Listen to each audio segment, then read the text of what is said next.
Hola, mi nombre es Mariana Blancas. Hola, mi nombre es Ana Sofía Rodríguez y el día de hoy les vamos a hablar del tema análisis de la conversación.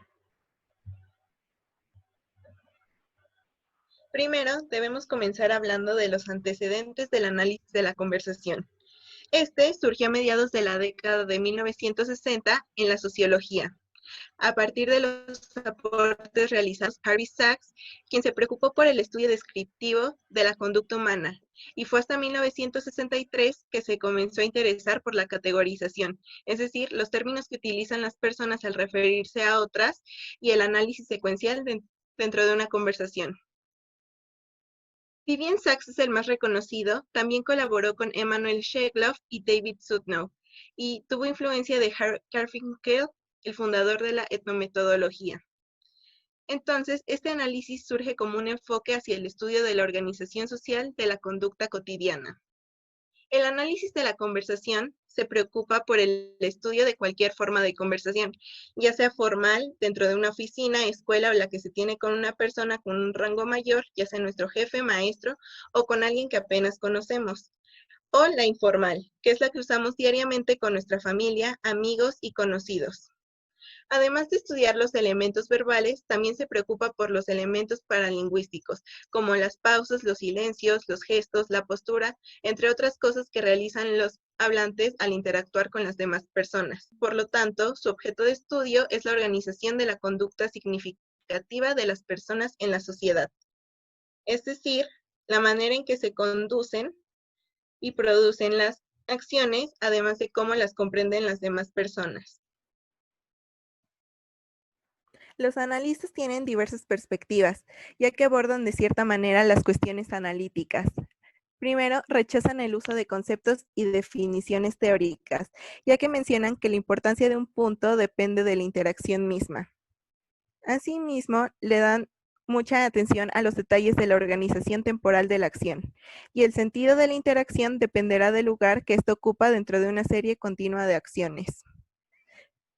No consideran la existencia de reglas determinantes de la conducta, sino que se tratan de pautas situacionales que forman parte de la actividad misma que están tratando de explicar. Además, parte de la base de que la conducta en la vida cotidiana es razonable y significativa, y cuando es producida implica una distinción entre la conducta considerada como comportamiento, como hacer un ruido o mover el cuerpo, y la conducta tratada como acción, una actividad que puede ser comprendida por los demás. El significado que tiene la conducta depende del contexto de producción. Se busca explicar los métodos compartidos que utilizan los interactuantes para producir y reconocer su propia conducta y la de los demás. El sentido o el significado que tiene la conducta depende por completo del contexto de su producción, es decir, quiénes participan, dónde y cuándo se da, y este cambia continuamente ya que es creado parcialmente por las acciones que producen las personas. Por lo tanto, puede estudiarse cualquier tipo de interacción, como por ejemplo charlas entre conocidos, consultas a un médico, entrevistas de trabajo, comentarios periodísticos, incluso discursos políticos. Los analistas de la conversación emplean diferentes enfoques para llevar a cabo sus análisis. No hay un único método correcto, pero a continuación les hablaremos de 5 pasos que pueden usarse para hacer un análisis. El primero es la selección de la secuencia. Se debe identificar una secuencia en específico, alguna que tenga algo relevante para su estudio. Para esto se buscan límites identificables. Uno es el principio de la secuencia, que es aquel en el que los participantes inician una acción, y el segundo es el final de la secuencia, que es donde los participantes ya no responden a la acción anterior. El segundo paso es la caracterización de las acciones. Para los analistas de la conversación, un concepto básico es el de acción. Estas determinan el modo en cómo los participantes producen y comprenden la conducta.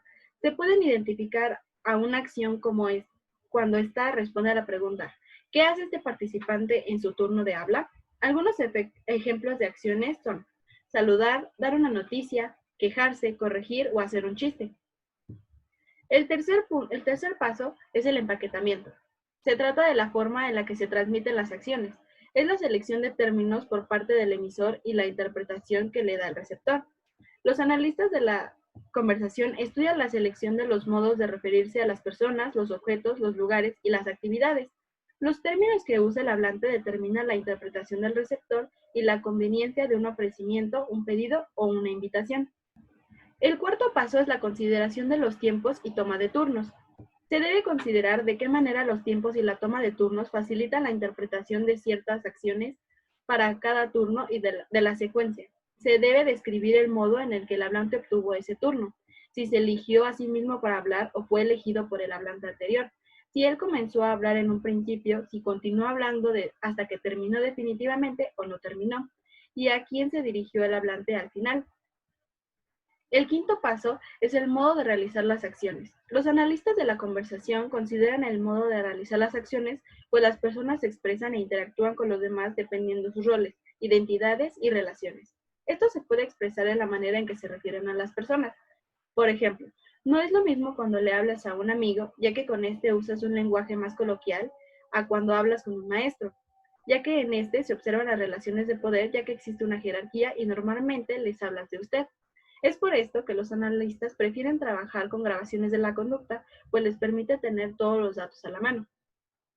Con esto damos por finalizada nuestra presentación. Gracias por su atención.